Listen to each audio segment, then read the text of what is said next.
Ya, diketahui Piala AFF U23 sudah dimulai. Pertandingan-pertandingan seperti Brunei melawan Kamboja, kemudian Filipina melawan Timur Leste sudah tersaji.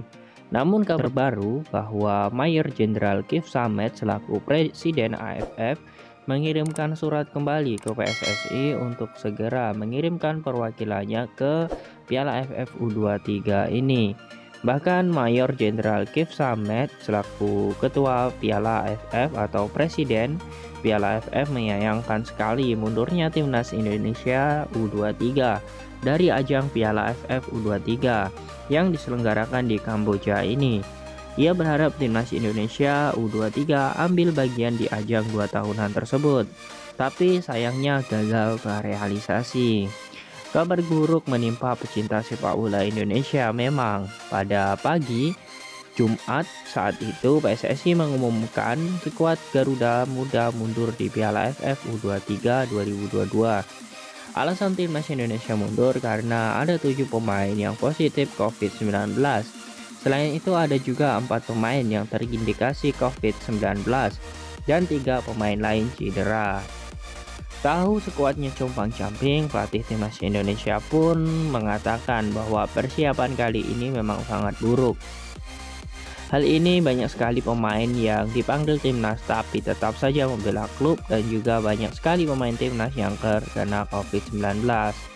Kabar di atas langsung diterima Kif Samet selaku Presiden AFF.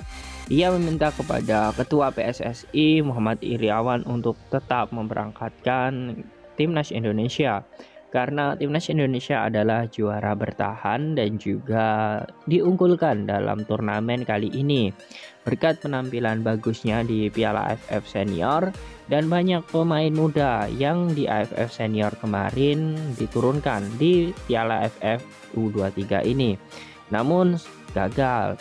Hal inilah yang membuat Presiden AFF sangat kecewa dan menyayangkan sekali.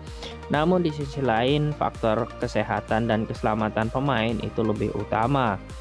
Namun tetap saja, Presiden AFF menginginkan walaupun Indonesia berangkat pun tanggal 14 kemarin sebenarnya bisa ditoleransi.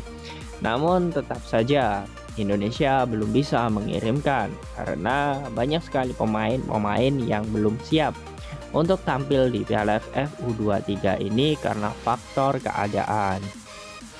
Dengan materi yang sudah ada sekarang, tentu Malaysia yang diuntungkan untuk menjadi juara di Piala AFF U23 ini.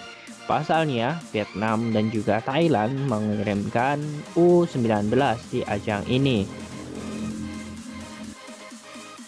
Ya, inilah yang terjadi sekarang. Indonesia belum bisa mengirimkan perwakilannya ke Piala AFF U23.